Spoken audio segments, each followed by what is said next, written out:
Okay, so as the video title suggests, in this video I'm going to be taking a look at the new Runcam Thumb Pro. A couple of weeks ago I did do a comparison video between the original Runcam Thumb and the Insta360 GO2, which actually ended up being a fairly popular video for my channel. But literally just after it was released, just a couple of days later, Runcam then came out and announced the new Runcam Thumb Pro. And a whole load of you commented saying you'd like to see me do a similar comparison video, so here we are. So in this video I'm going to do pretty much the same as I did before. I'm going to do a direct comparison between the new Runcam Thumb Pro and the Insta360 GO2. But I'm also going to compare the Pro to the original Thumb as well, because I think it'll actually be really interesting to see exactly what the differences are between the two cameras and whether it's worth paying more for the new Pro. Now, some people asked after I did my last video that I also compare the Caddx Peanut to the Runcam Thumb as well, but I did briefly look into that, but I kind of concluded that there's not really any point because the Caddx Peanut is basically the exact same camera as the GO2. The only differences really are cosmetic. The electronics inside are exactly the same, so there really would be no point in doing that test. Now, I did reach out to Runcam and asked them if they'd like to send me a Pro for free to make this video, but they basically told me to So I bought this camera with my own money. Now, what that does mean is that this video is not endorsed by anyone, and everything I say is going to be completely true and my own opinions. And if the camera is completely rubbish, then I'm going to say so. So before we dive into the comparison, let's now just have a quick look at the specs. Now, I'm not going to run through all of these. You can read them off the screen if you want, but I'm just going to cover some of the basic highlights. So the new Pro has now got a bigger, higher resolution sensor than its predecessor. It's now a 4K sensor, whereas the previous one was only 1080. And it's interesting to note that this 4K sensor is actually technically higher resolution than the one that's in the GO2, which is only a 1440p sensor. But it is also worth mentioning though that the Go has got a square sensor, which allows for much better stabilization, whereas the Pro has still got a rectangular sensor like the original Thumb did. Some other things to mention is that the Pro now has potentially even more recording time than the original, because it can now take up to 256GB memory card, whereas the original Thumb could only take 128. The Thumb now supports configuration via QR code, which is actually quite nice because in the original Thumb, if you wanted to configure the camera, you had to do it via a text document and save it to an SD card, which obviously meant you need a computer, and that was a bit annoying. The Pro now supports vertical video, which I'm not really sure what the point in that is, but I guess it's a good thing that it's got it. And finally, now it also has UART control, so you can start and stop recording from a switch on your radio rather than having to lean over and press a button on the camera. Whether that's a good thing or not, or whether it's actually useful, I don't really know, but it is one of the new features. Now, a couple of other things that I think are just important to mention are that the new Pro is a slightly bigger form factor than the original Thumb, and it's also technically bigger than the Insta360 GO2 as well. Although if you use the GO2 with the power mount adapter thing, then technically that one is bigger. Also, the new Pro weighs more than the original Thumb. It's only a couple of grams, I think it's about 5 or 6, but depending on the aircraft you're using, that may or may not be important. The final thing to mention before we move on is that the Pro is now almost twice as expensive as the original Thumb. Now, it's still a hell of a lot cheaper than the Insta360 GO2. I think the Pro is currently around £80, whereas the original Thumb is £48. But the Go, well, with that you're looking at between 300 and probably around 350 for a complete setup if you wanted to use it on a fixed-wing aircraft. So yeah, the Pro is more expensive than the original Thumb, but still a hell of a lot cheaper than the Go. Anyway, let's now move on to some of the tests that I did. Now, just to quickly explain, I did do the tests in two separate parts. So in the first part, I tested all three of the cameras simultaneously by hooking them up to a USB power bank, which I then carried in my hand whilst going out for a walk. The primary goal of this test was to see basically how the Pro footage looked in direct comparison between the other two cameras. But I did also do some additional experimentation where I changed some of the settings on the Pro to see what effects that would have on the image quality, and I also experimented with filming in different lighting conditions just to see obviously how that would look as well. In the second part of the tests, I then mounted the Pro alongside the Go on one of my planes and actually put it in the air to get some flight footage. And this is where I tested the stabilization capabilities of the Pro to see if it worked any better than its predecessor, and also to see if it was in any way comparable to the Go. Now, I did also test some other stuff, which I'll explain later in the video as we progress forwards. But now that I've given you a bit of an overview, let's look at each test in detail, and I'll talk you through my findings. So this first test was done on a bright sunny summer's day in the early afternoon, and all three cameras were set to their maximum resolution with all the settings set to auto.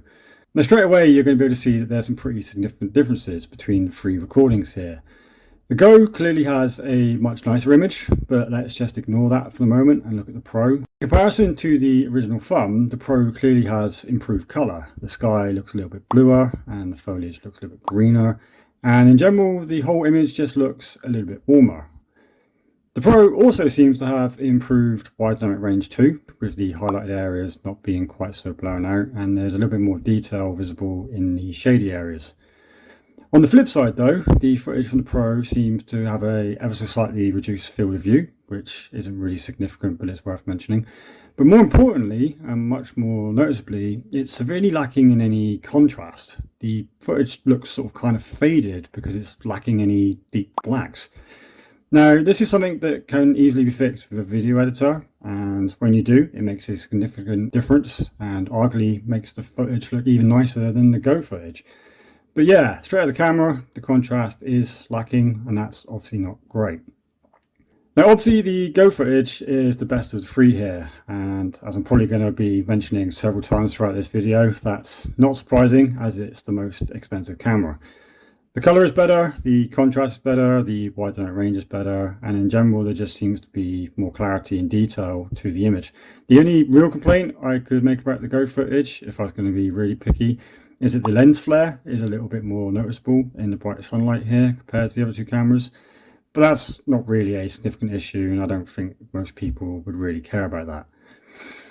So I think the conclusion from this first test is that the Pro is a bit better than the original Thumb. There's clearly been a few improvements and the footage does look a little bit better.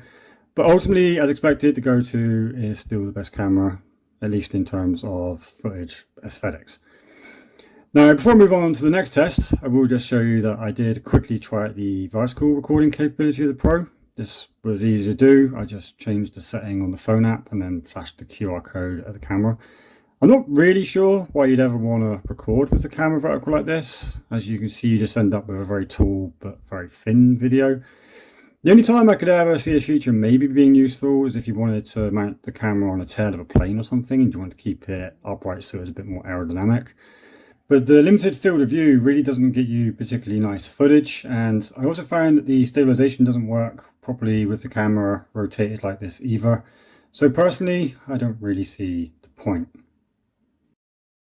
Anyway, now that we've had a look at the footage recorded on the Pro in its maximum resolution setting of 4K, let's now have a look at the next test that I did, or should I say tests, because I actually did 5 different ones because the Pro has 5 different resolution settings, and I wanted to try out each one to see what the differences were and if there was any benefit to any one of them over any of the others.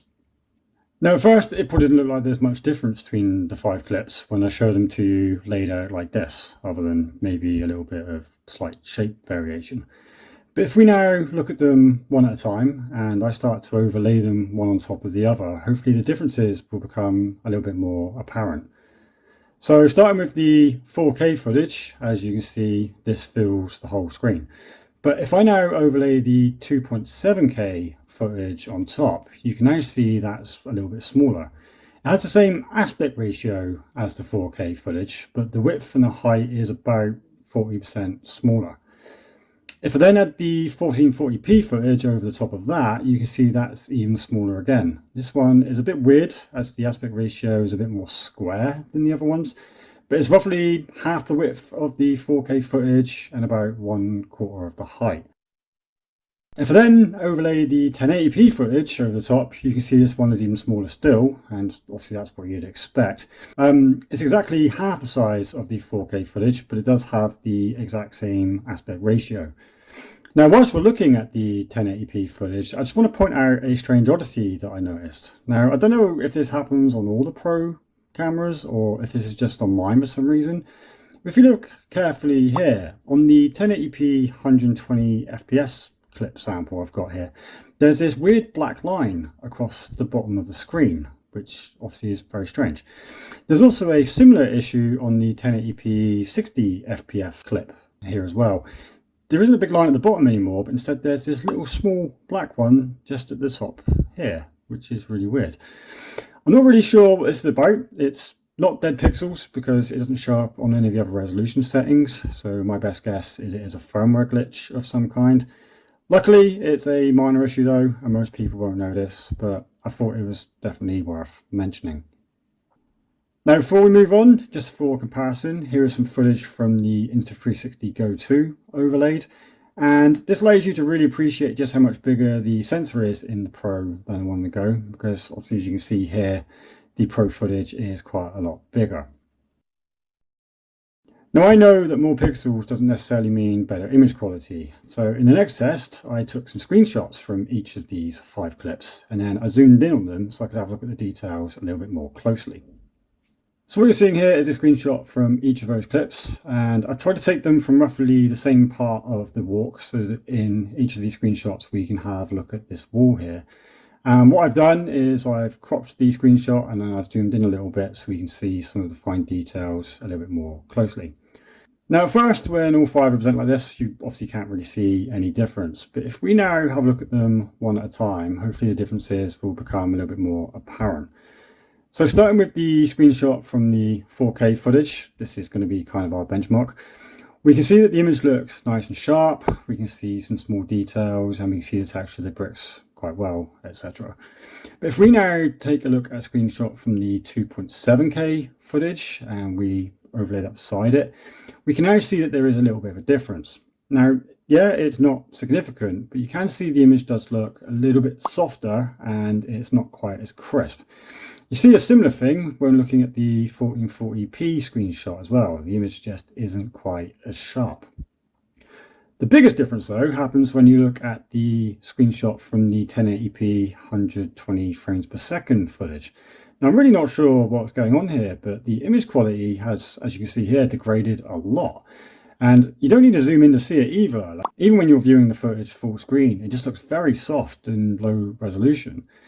My best guess is that this is because the camera is obviously processing all those extra frames. The bitrate has severely reduced or something, and this is what's causing the loss of quality. But either way, the 1080p 128 FPS setting just yields terrible results, and yeah, you really shouldn't use it. Now, weirdly though, the 1080 60 FPS footage is a completely different story. Now, this footage actually looks really good, and weirdly I'd say it's actually kind of on par with the 4K footage, which is obviously really weird because it's supposed to be exactly half the resolution. I'm not really sure what's going on here, but actually I think this is a good thing, because if you ever want to shoot footage with a frame rate that's higher than 30 frames per second, but you still want to have really good quality, then this is great. This is a good option. Now for comparison, here's what a screenshot from the original thumb looks like. There's not really a huge difference, but I guess I'd argue that maybe the Pro footage is very slightly better. And then for comparison, here's a screenshot from the Insta360 GO2. Now I personally don't think there's a whole lot of difference between these two screenshots. There certainly isn't a glaringly obvious difference when it comes to just looking at the resolution. And yeah, that's a good thing, but it is surprising because, you know, in theory the Pro should look way better than the Go because it's got way more pixels. So I guess that right there kind of proves what I said earlier, that, you know, having more pixels and higher resolution isn't always everything. Now in this next set of tests, I wanted to see how well the Pro worked in low light and how it compared to the other cameras. These tests were done in much the same way as before, but obviously the difference this time was I was recording just after sunset, so obviously it was starting to get a little bit dark.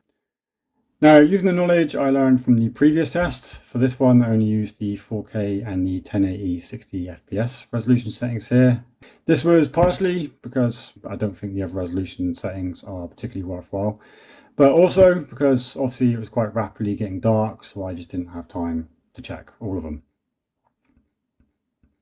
So in this first test, I was trying out the 4K resolution, and this one was done about 20 minutes after sunset. So yeah, it was getting a little bit dark, but you know, at the same time, there's still quite a bit of light.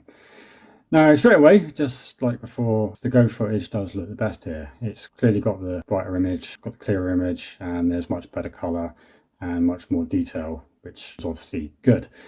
The original Thumb, on the other hand, though, in my opinion, here looks the worst. I mean, certainly in comparison to the Go, the image is very dark and there's very few fine details. And weirdly, the color also looks really muted and it's, you know, borderline looking desaturated. The Pro, however, seems to fall somewhere in between these two cameras here. I feel like the image looks very slightly brighter than the original Thumb, and the colour certainly looks much better. It certainly seems to be doing a better job of picking up the redder tones for some reason. I mean, just look at this car here. It's clearly doing a much better job of picking up the colour. It's also doing a slightly better job with the blue tones too, although this isn't quite as obvious. And then the other colours, yeah, they're not maybe quite so good. But in general, I still think that the Pro is doing a better job than the original Thumb. The biggest failing on the Pro, however, is in motion blur. Now, bear in mind that all three of these cameras are moving at the exact same amount with every footstep that I'm taking here, yet motion blur seems to be significantly worse on the Pro for some reason. Now, I don't actually think that's all that surprising if you think about it. My theory is that because the Pro is only recording in 30 frames per second, the camera is allocating more time to the shutter in each frame that it takes. And obviously, the longer the shutter speed is, the more the light gets in, which is, you know, obviously it's technically a good thing for seeing in the dark, but the side effect is you end up seeing a lot more motion blur, and that's what we're seeing here. Now, I don't know for sure if that's actually what's happening. Obviously, it's just a theory, but either way, the motion blur is definitely worse on the Pro for some reason. And annoyingly, for some reason, it's made even worse when stabilization is applied. I mean, as you can see here, the footage just ends up looking horrible. So ultimately, I don't think the Pro works especially well in low light, or at least not on the 4K setting when the camera is moving around. But I do still think it works slightly better than the original Thumb. I mean, the image does at least look a little bit brighter and a bit more colourful. But again, as expected, the Go is the best. Now, straight after this test, I then did the next one, which was almost identical to the previous, other than the fact that for this one I changed the Pro's resolution setting to 1080-60, as I wanted to see if the increased frame rate from that particular mode would make any difference. It is worth me mentioning that obviously this test did end up being a few minutes later than the previous, which meant it was a little bit darker, but it was still a long way off being pitch black. There's still clearly enough light to be able to walk around and not need a light or anything. So yeah, it was dark, but not really dark. Now, this time the results were a little bit strange. Again, the Go did a really good job. It was, you know, definitely the best of the three. But this time the Pro actually seemed to be doing a little bit worse. I still think the color was a little bit better than what we see in the original Thumb. And there's clearly less ISO noise going on, which is, you know, impressive. But somehow the image now seems just really dark, and, you know, there's very few visible details and everything just looks a little bit silhouetted. On a good note, the motion blur seems to now be much less, which is a good indication my theory about the shutter speed and the frame rate was correct. But with this apparently being at the cost of making the image darker, well, I'm not really sure I can say that that's actually a good thing. So I think for this test, I'm going to have to rank the Pro as probably being the worst of the three cameras here, with the original Thumb coming in second and then obviously the Go coming in first. That being said though, the Go isn't without issue. If you actually look closely, you'll see there's this banded pattern that's appearing across the image. I think it's what's known as moire or moire. I'm not really sure how that's pronounced. It's not a big issue, but it is there and it is noticeable, and it does seem to get worse as the light gets lower.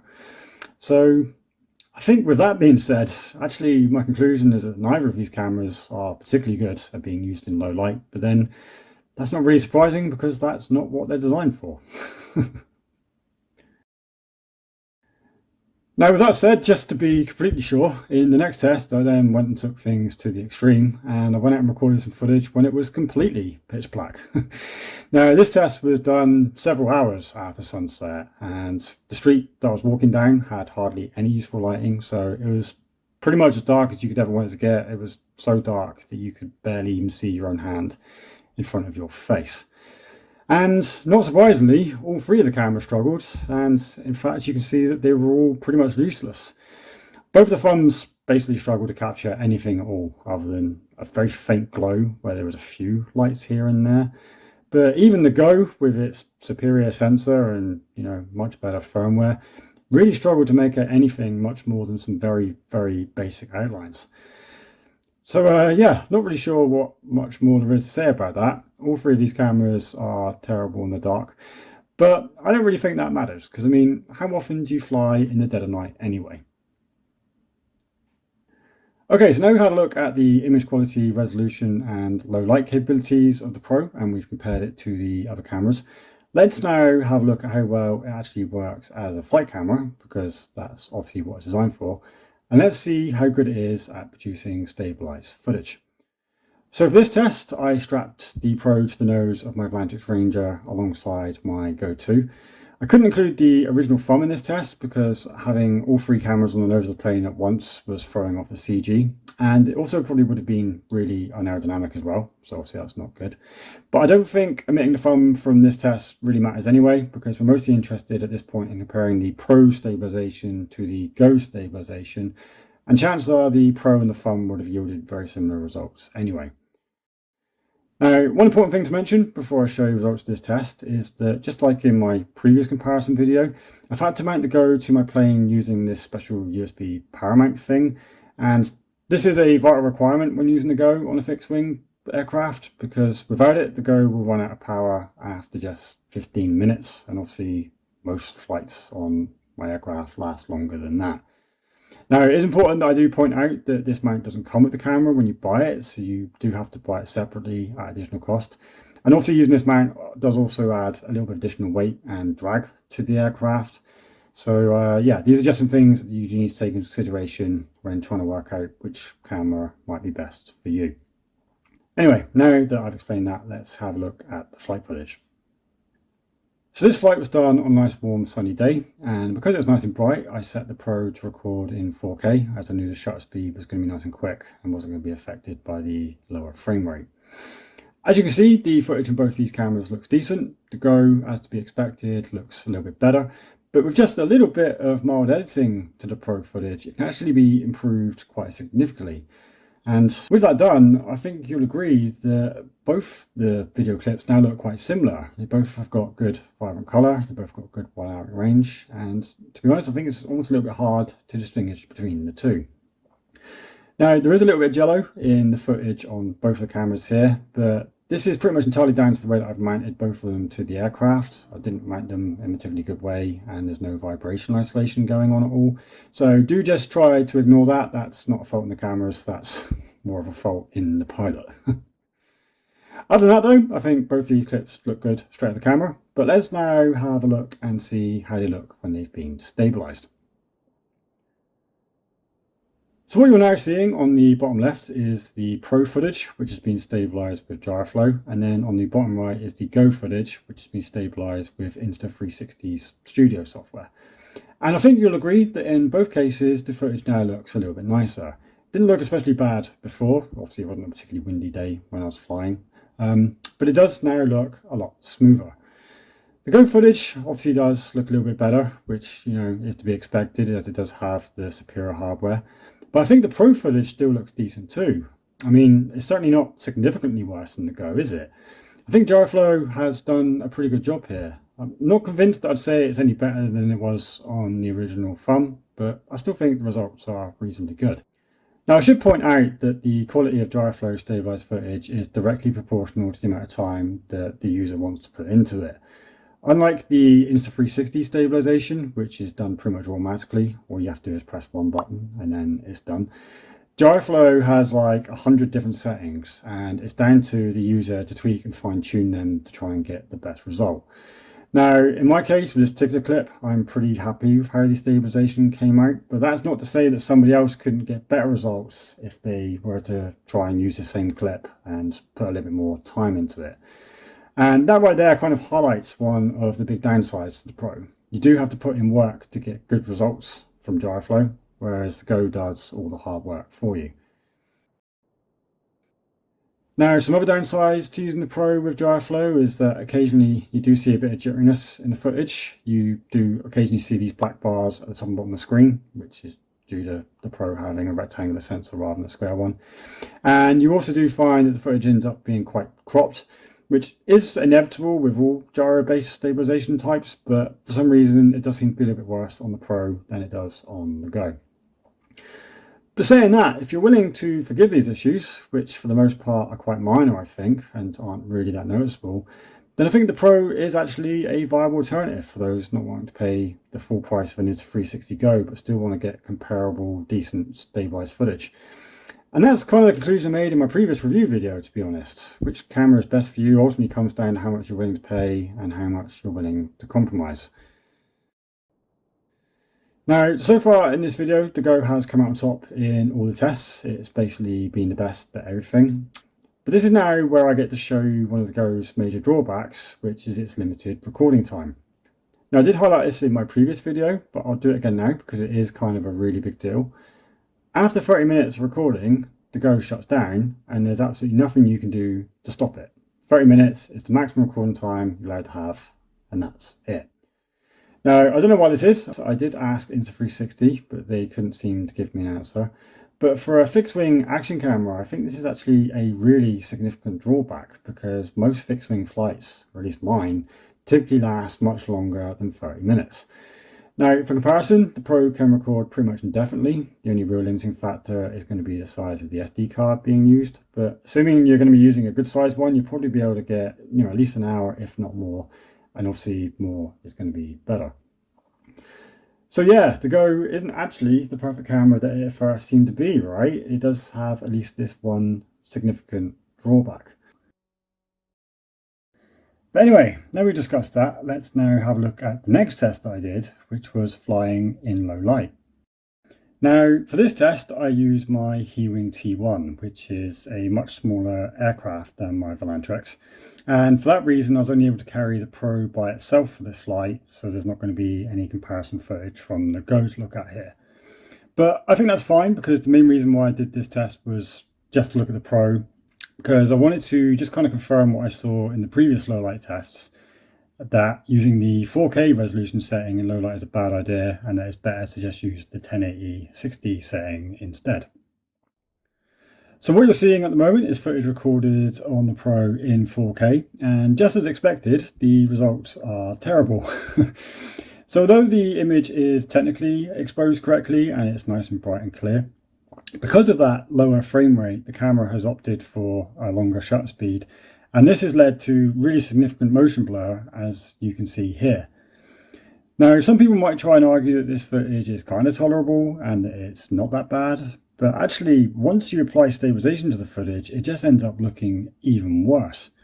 And I don't know why this is. For some reason, using Gyroflow just seems to amplify the motion blur, and it just ends up creating this footage which looks absolutely horrendous, in my opinion. So yeah, flying in low light with the 4K setting is definitely a bad idea. It definitely doesn't work well. Now for comparison, here's a flight I did the next day at roughly the same time of day in very similar lighting, but this time the Pro was set to the 1080 60 FPS resolution, and straight away I think you're going to be able to see that there's a pretty big difference. There's no longer any significant motion blur, the footage looks nice and bright and clear, and even with stabilization enabled, the footage still looks decent and certainly looks a lot better than the 4K footage from the previous flight. So I think the logical conclusion to be made is that the 4K resolution setting is only really useful if you're flying on nice sunny days with plenty of bright light, but for pretty much everything else, and certainly flying in lower light, you're much better off using the 1080 60 frames per second setting, because that just seems to be a lot more reliable, and to be honest, having more frames per second looks nicer in your footage anyway. Now, I'll talk a little bit more about this in the conclusion in a moment, but before I do that, I just want to show you one final test that I did, and this one is regarding the camera's audio. So when I was first setting up the Pro on the Runcam app, I did notice there's this section labelled volume, and in that there were two different options called normal or FPV. Now, obviously I was kind of curious to know what the difference was between these two, so I went ahead and tested them, and it turns out that the difference is actually pretty significant, and that the Pro kind of has a bit of a secret weapon hidden up its sleeve. So what I'll do is I'll play you a clip that was recorded in the normal audio mode first, so you can hear what that sounds like. And then straight after, I'll play you a clip that's recorded in the FPV mode, and then you'll be able to hear the difference.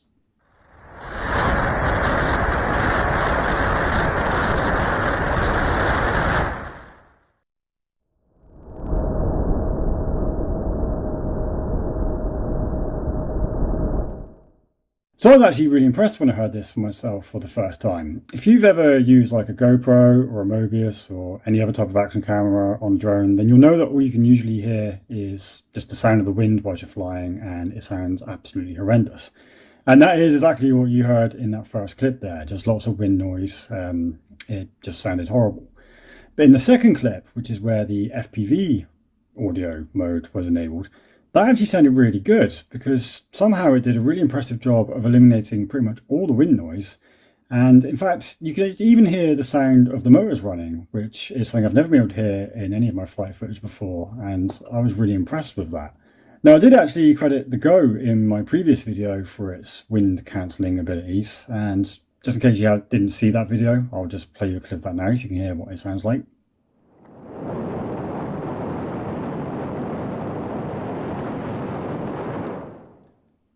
And yeah, that's also pretty good, but I think that actually the Pro has got it beat.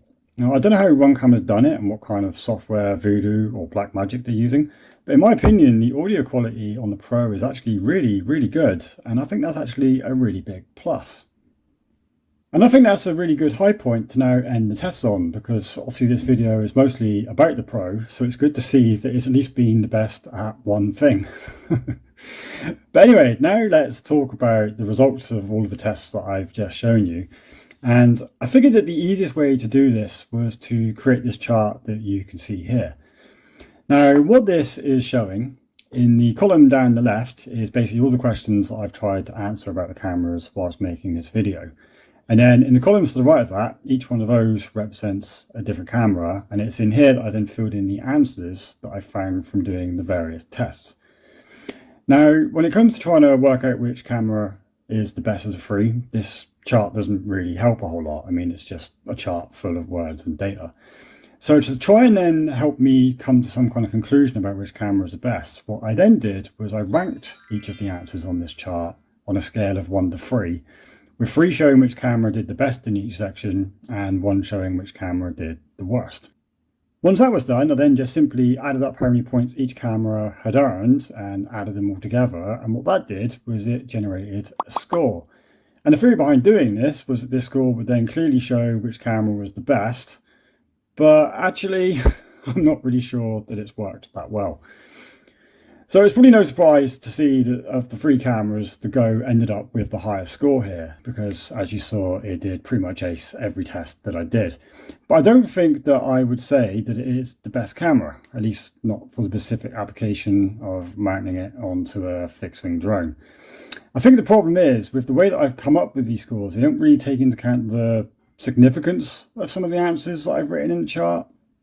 So like, for example, the price is obviously one of the biggest factors to be considered when choosing one of these cameras, but the score doesn't really reflect the significance of that.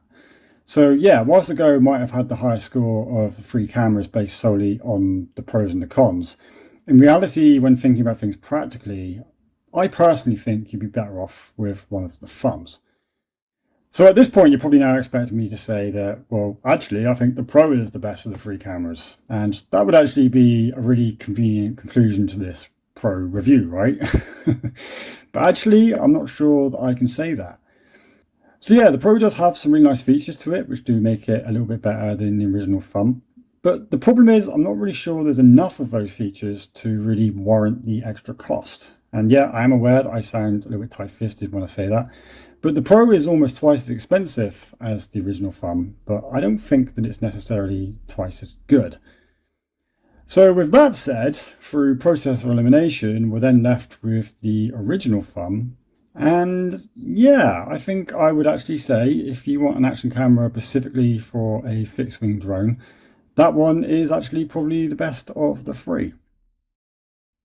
Now sure, it doesn't have the best features or the best performance, and it's perhaps not quite as user-friendly to use as the Pro, but it is cheap. It produces decent enough footage that can be easily enhanced post-flight if you're willing to put the time and effort in. And probably most importantly, and I probably should have mentioned this somewhere in the chart above, if you lose the Thumb in a crash or a flyaway, which to be honest are very real risks in this game, you won't be left crying your eyes out because it won't be a really expense to replace it. I think that's actually one of the most important things to take into account when you're thinking about which of these cameras is the best. So yeah, that's my conclusion. Stick with the original Thumb. It's cheap, it's simple, but it works.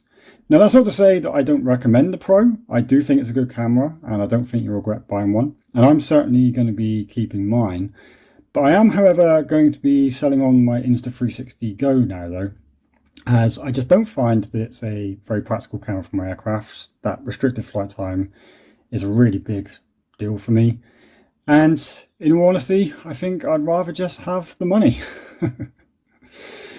So yeah, that's been my review of the Runcam Thumb Pro. I hope you found this video interesting. I hope you found it helpful. And most importantly all, I hope you've enjoyed watching it.